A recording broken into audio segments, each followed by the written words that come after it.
Saya seorang karyawati yang menjadi tulang punggung keluarga. Ibu saya bercerai karena ada orang ketiga pilihan ayah saya. Saat bercerai, ayah saya meninggalkan kami, menjual semua harta berharga kecuali rumah, dan sampai sekarang saya harus menanggung hutang beliau. Adik saya cacat berusia 9 tahun.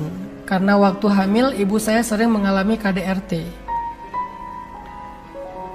Saya sendiri memiliki anak 2 orang, 7 tahun dan 2 tahun. Rumah tangga saya juga kandas karena suami saya seorang yang pelit dan ringan tangan, sering KDRT juga. Bahkan saya sampai sempat mengalami luka jahit di kepala, leher, dan sering memar-memar di anggota badan yang lain.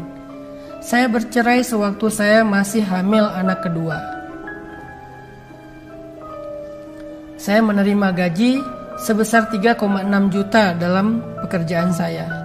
Tapi dipotong hutang ayah saya di kantor, jadi cuma sisa 1,7 juta. Dengan biaya segitu saya harus mencukupi kebutuhan anak-anak saya dan ibu saya. Ibu saya sendiri sekarang berjualan di sebuah sekolah SMP dengan warung kecilnya. Tapi dalam kondisi pandemi seperti sekarang, maka penghasilan ibu saya turun drastis. Musibah ujian selalu datang, ada pihak yang menagih hutang ayah saya. Saya harus membayar hutang tersebut sebesar 15 juta. Akhirnya saya pinjam ke koperasi kantor dan dipotong gaji saya tiap bulan. Saya tidak memiliki gaji lagi dan minus di kantor. Beralih di topik utama yang ingin saya tanyakan. Saya berkenalan dengan seorang lelaki datang dari perusahaan penanam modal perusahaan saya. Dia seorang non-muslim. Pertemuan kami singkat sekitar 3 minggu. Dia berada di sini. Kami dekat, dia baik. Sejak saya bercerai, saya sangat down, hampir putus asa. Tapi saya selalu sabar menghadapi semua. Setelah saya bertemu dengan laki-laki ini, saya benar-benar merasa hidup kembali. Dia perhatian, baik, semua yang saya harapkan padanya ada di dia. Dia juga dermawan, mencukupi kebutuhan hidup saya. Sehingga akhirnya kami LDRan. Dia ada di Kalimantan. 6 bulan berhubungan dengan dia baik. Selebihnya kami berhubungan via WA, vid call, dan telepon. Saya sungguh sangat menginginkan dia menjadi imam saya. Tapi dia beragama non-muslim. Bolehkah saya berharap dengan berdoa selalu meminta agar dia mendapatkan mukjizat, mendapatkan hidayah kepada Islam? Saya sangat bersyukur mengenal dia. Untuk biaya hidup sekarang pun saya banyak terbantu oleh dia. Saya sungguh menginginkan bisa hidup bersamanya, bersama-sama belajar agama. Tolong Ustadz, bantu jawab saya harus bagaimana.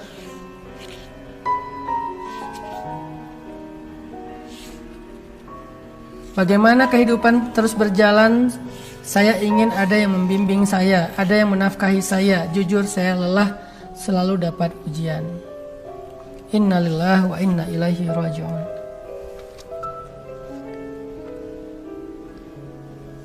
Hasiban nasu ayyutraku ayyakulu amanna wa hum la yuftanun. Wa laqad fatanna alladhina min qablihim fala ya'lamanna Allahu alladhina sadaqu wa la ya'lamanna Allahu al-kadzibin. Allah bertanya kepada kita, teman-teman, apakah manusia mengira akan dibiarkan saja mengatakan kami telah beriman sedangkan mereka tidak diuji? Padahal kami telah menguji orang-orang sebelum mereka, sehingga Allah akan melihat siapa dari mereka yang tulus keimanannya, siapa yang basa-basi. Allah menguji Bilal setelah dia masuk Islam. Allah menguji Zinnairah, Sumayyah, Yasir, Ammar. Allah menguji Abdullah ibnu Mas'ud.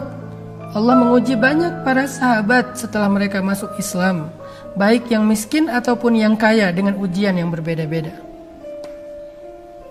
Kenapa? Karena ujian adalah fitrah dalam kehidupan orang yang beriman.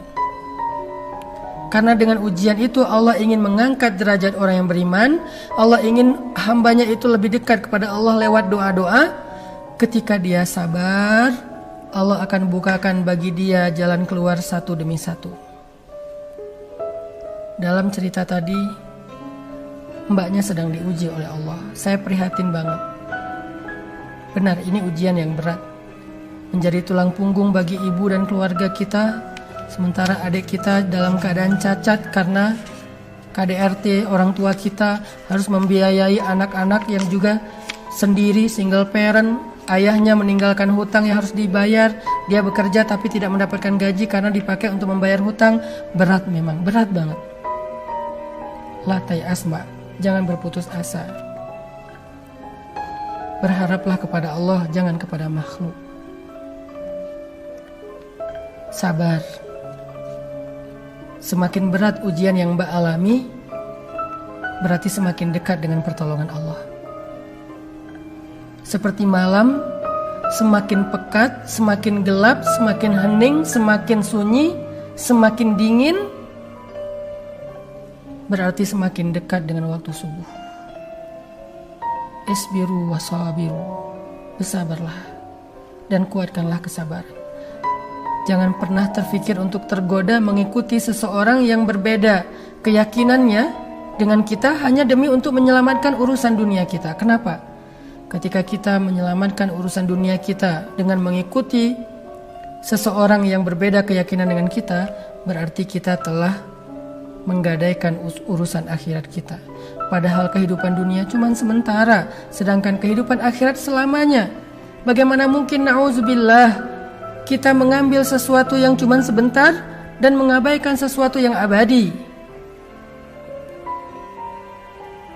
Kita mengambil kebaikan, kesenangan dunia yang sebentar untuk mendapatkan azab yang abadi kekal di akhirat. Ini bukan pilihan yang tepat. Ini bukan pilihan yang baik, yang bijak. Bersabarlah. Doakanlah semoga laki-laki itu mendapatkan hidayah. Tetapi jangan beri hati dulu sebelum halal. Dan jangan halal kalau berbeda keyakinan. Karena haram kita menikah dengan orang yang berbeda keyakinan. Kita menghargai keyakinan mereka, kita menghormati hak-hak mereka beragama, tetapi kita gak boleh mengikuti keyakinan itu. Lakum dinukum waliyadin. Kalian punya keyakinan, kami punya keyakinan. Dalam keyakinan kita, dalam agama ini kita meyakini inilah jalan yang membawa kita ke surga. Makanya Allah berfirman di dalam Al-Baqarah ayat 221. Wala tunkihul musyrikin hatta yu'minu wala 'abdun mu'minun khairum min musyrik walau a'jabakum. Janganlah kalian menikah dengan orang yang berbeda agama, yang syirik kepada Allah, karena sesungguh sampai mereka beriman, sungguh budak yang beriman lebih baik daripada orang yang musyrik yang merdeka. Walaupun orang musyrik itu a'jabakum, membuat kalian takjub. Mbak tadi merasa nyaman dengan laki-laki tersebut. Dia baik, dia perhatian, dia dermawan, dia mencukupkan nafkah, akhlaknya juga baik. A'jabakum, kalian takjub. Tetapi ketika dia tidak beriman kepada Allah, kata Allah, jangan nikahi dia. Karena ketika kalian menikahi dia, maka pernikahan itu haram. Kalau kalian mengikuti agamanya, maka ini lebih fatal lagi. Artinya kita menggadaikan akhirat kita selamanya dengan hanya urusan dunia yang sementara. Na'udzubillah min dzalik. Bersabar ya Mbak. Mudah-mudahan Allah kasih jalan yang terbaik. Bisa jadi jalan yang terbaik itu laki-laki tersebut mendapatkan hidayah. Bisa jadi jalan yang terbaik itu adalah Allah akan datangkan laki-laki lain yang beriman, yang baik akhlaknya, untuk bisa mendampingi Mbak berjalan kepada Allah Subhanahu wa Ta'ala dalam keadaan selamat dunia dan akhirat. Mudah-mudahan dua pertanyaan ini cukup mewakili sekian banyak pertanyaan yang juga saya lihat setema, yaitu masalah keluarga, baik itu masalah diambang perceraian ataupun memilih jodoh yang berbeda dengan kita, atau ujian-ujian keluarga.